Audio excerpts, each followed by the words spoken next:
Nutrient ఫుడ్స్‌లో మొట్టమొదటిది మంచి క్రొవ్వులు.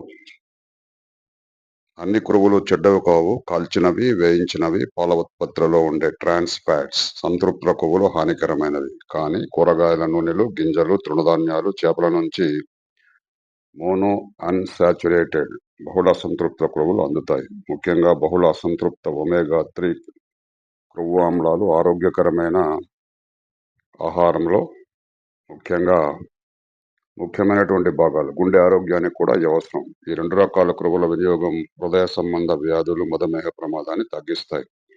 Carbohydrates. మనం తీసుకునే కార్బోహైడ్రేట్‌లో ఎక్కువ భాగము రోటీలు, బ్రెడ్‌ల నుంచి ఎక్కువ అందుతాయి. ఇవి అత్యంత ప్రాసెస్ చేసిన ధాన్యాల నుంచి తయారు చేస్తారు. కార్బోహైడ్రేట్ అవసరాలను తీర్చడానికి ఇవి ఆరోగ్యకరమైన ఎంపిక కాకపోవచ్చు. వీటికి బదులుగా పండ్లు, కూరగాయలు, బీన్స్‌తో పాటు తృణధాన్యాల నుంచి తయారైన ఆహారాలు మంచివి. ఇవి ఫైబర్, వైటమిన్స్, ఖనిజాలు, ఫైటో న్యూట్రియంట్లతో కూడిన నెమ్మదిగా జీర్ణమయ్యే కార్బోహైడ్రేట్‌లను అందజేస్తాయని అధ్యయనాలు చెబుతున్నాయి. ప్రోటీన్స్.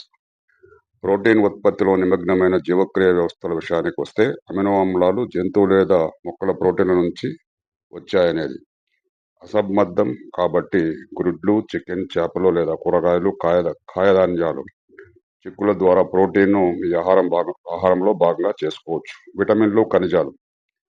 కూరగాయలు, పండ్లు సమృద్ధిగా విటమిన్లు, ఖనిజాలని కలిగి ఉంటాయి. కాబట్టి మీ డైట్‌లో పండ్లు, కూరగాయలు కలిపి తీసుకోవాలి. కానీ ఇటీవల కాలంలో ముఖ్యంగా కోవిడ్-19 మహమ్మారి తర్వాత మన జీవనశైలిలో క్షీణత ఉంది.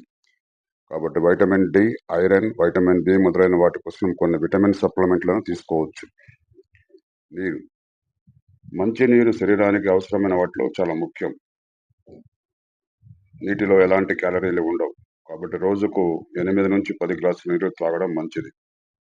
సోడాలు, పండ్ల పానీయాలు, జ్యూసులు, స్టోర్ డ్రింక్స్, ఆల్కహాలిక్ డ్రింక్స్ వంటివి పానీయాలకు దూరంగా ఉండాలి. చక్కెర పానీయాలు రోజు తీసుకుంటే బరువు పెరగడం, టైప్ 2 డయాబెటిస్, గుండె జబ్బులు, గట్ ప్రమాదాన్ని పెంచుతాయి.